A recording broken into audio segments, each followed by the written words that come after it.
నమస్తే ఫ్రెండ్స్, నేను మీ Shravani. Welcome back to Shravani's kitchen. ఈరోజు మన కిచెన్లో సింపుల్గా చేసుకునే మంచి టేస్టీగా మృదువైన రవ్వ లడ్డులను చూపించబోతున్నాను.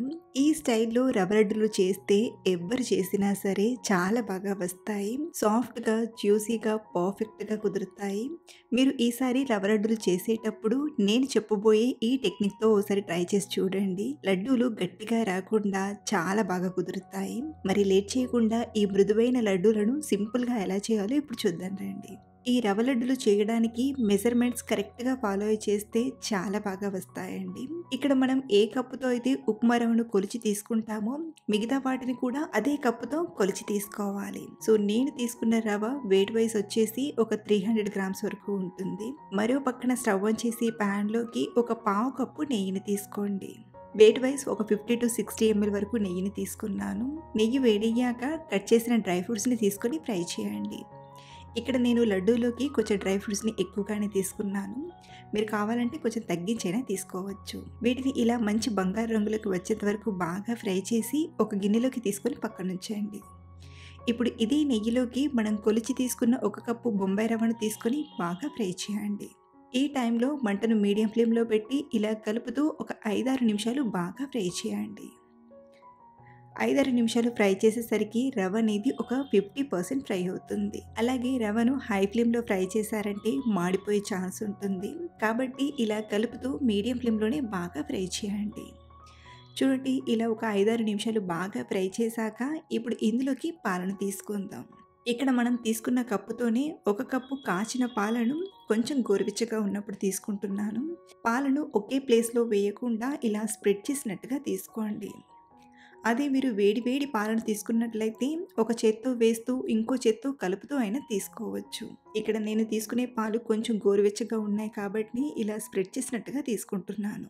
అలాగే ఇలా పాలను తీసుకునేటప్పుడు మంటను లో ఫ్లేమ్లో పెట్టి పాలను తీసుకోండి. సో ఇలా కంప్లీట్గా పాలను తీసుకున్నాక అంతా కలిసేలా ఒకసారి చక్కగా కలపండి. ఈ టైంలో రవ్వ అనేది కొంచెం ముద్దలు కట్టే ఛాన్స్ ఉంటుంది.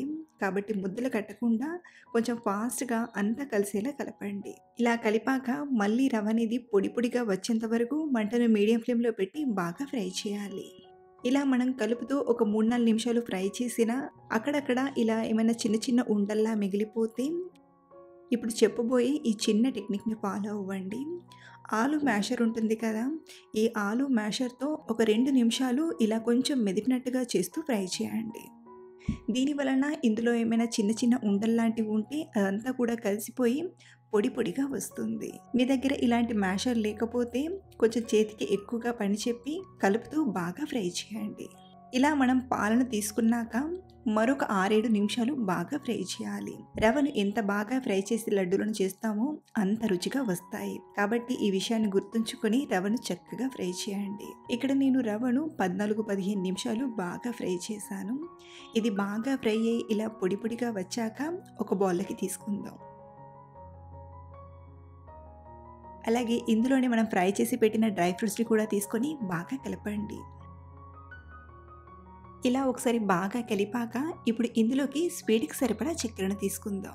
మనం ఏ కప్పుతో అయితే రవ్వను తీసుకున్నామో అదే కప్పుతో ఒక అరకప్పు వరకు చక్కెరను తీసుకోండి. అలాగే ఇందులోనే మంచి ఫ్లేవర్ కోసం 4-5 యాలకులను తీసుకొని మెత్తగా గ్రైండ్ చేయండి. ఇలా మెత్తగా గ్రైండ్ చేసిన ఈ పంచదార పొడిని రవ్వలోకి తీసుకొని బాగా కలపండి. ఇలా ఒకసారి బాగా కలిపాక లడ్డు చుట్టడం వీలవుతుందో లేదో ఇలా కొంచెం తీసుకొని లడ్డు చుట్టేలా చూడండి. మీకు ఈ టైంలో లడ్డు చుట్టడం ఈజీగా వస్తే ఇలాగైనా లడ్డులను చుట్టచ్చు. బట్ ఇక్కడ నాకు కొంచెం డ్రైగా అనిపిస్తుంది. కాబట్టి ఇందులోకి 1 లేదా 2 టేబుల్ స్పూన్ల వరకు నెయ్యిని బాగా వేడి చేసి తీసుకుంటున్నాను. ఇలా నెయ్యి వేసి చేయడం వలన లడ్డూలు రుచిగా చాలా మృదువుగా ఉంటాయి. అలాగే ఇలా నెయ్యి వేసి చేయడం వలన లడ్డూలు 20 రోజుల వరకు నిల్వ ఉంటాయి. ఇలా కాకుండా మీరు ఒక వారం రోజుల్లోనే తినేటట్లయితే నెయ్యికి బదులుగా కాచిన పాలను తీసుకొనైనా చేయొచ్చు. ఇలా ఒకసారి బాగా కలిపాక లడ్డూలా ప్రిపేర్ చేయడమే. కావలసినంత తీసుకొని ఇలా లడ్డూలా రౌండ్గా చేసి తీసుకోండి. మీకు నచ్చితే ఈ లడ్డూలోకి ఒక పావు కప్పు డెసికేటెడ్ కోకోనట్ పౌడర్నైనా లేదా ఎండు కొబ్బరి పొడినైనా తీసుకొని చేసుకోవచ్చు. ఇలాగే అన్ని లడ్డూలను చేసి తీసుకోవడమే. చూసారా? ఇలా చేస్తే రవ్వ లడ్డూలు గట్టిగా రాకుండా మృదువుగా చాలా టేస్టీగా ఉంటాయి. ఈసారి మీరు రవ్వ లడ్డూలను చేసేటప్పుడు ఈ మెథడ్‌లో ట్రై చేసి చూడండి. పర్ఫెక్ట్‌గా వస్తాయి. అలాగే ట్రై చేశాక మీకెలా కుదిరాయో మళ్ళీ కింద కామెంట్‌లో నాతో షేర్ చేసుకోవడం మర్చిపోవద్దు. Thanks for watching.